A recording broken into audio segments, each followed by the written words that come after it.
Bourbon, and we're going to do a little talk here today with Tricia. Tricia, welcome. Thank you. So Tricia is a friend of a brewery, a friend of ours, and very experienced in bourbon. Not only drinking it, which I understand you drink a little bit of bourbon. Just a little.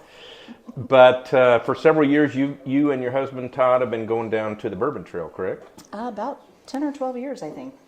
So how many years ago now? 3 or 4 years ago, you planned a trip for us. Yeah, 4 years ago we decided to go, and 3 years ago was our first trip. So I know a lot of people haven't been there, and we get people asking us all the time at the brewery, oh, they'd like to go. Generally, how easy or hard is it to kind of set up a trip down there? Can you just drive down there and see everything, or?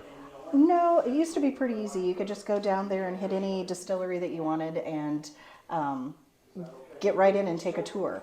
Now, since COVID and the bourbon has gone crazy. I mean, everybody loves bourbon these days, so it's a little harder.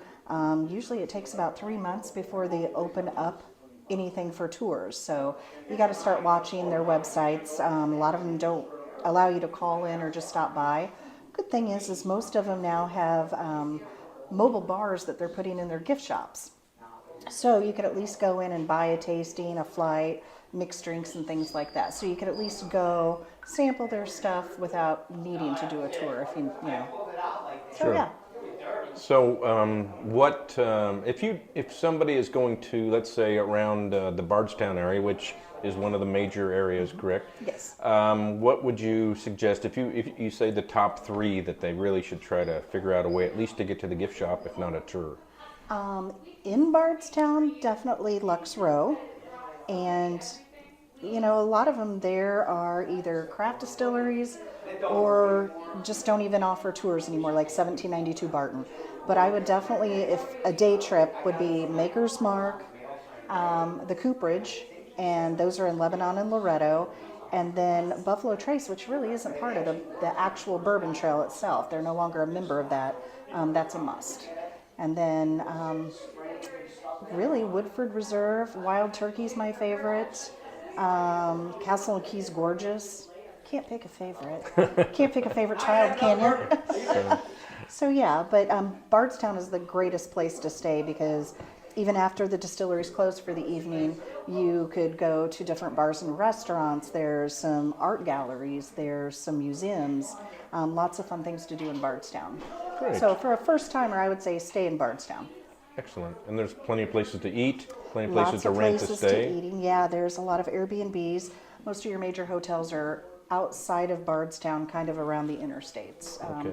But there's some affordable ones out there, but you might as well just find a place right downtown Bardstown. Great. Park your car and walk.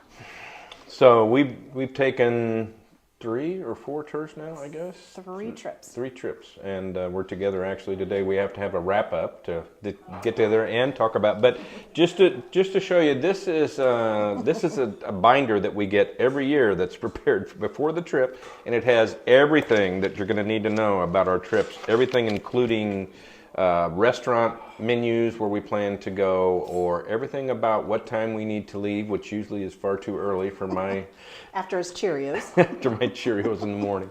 But Tricia's extremely well organized, and if you see her at the brewery or somewhere around, you may want to ask her some questions, because if you're thinking about going, this woman is a wealth of information. So thanks for joining us here today, Tricia. Hey, cheers.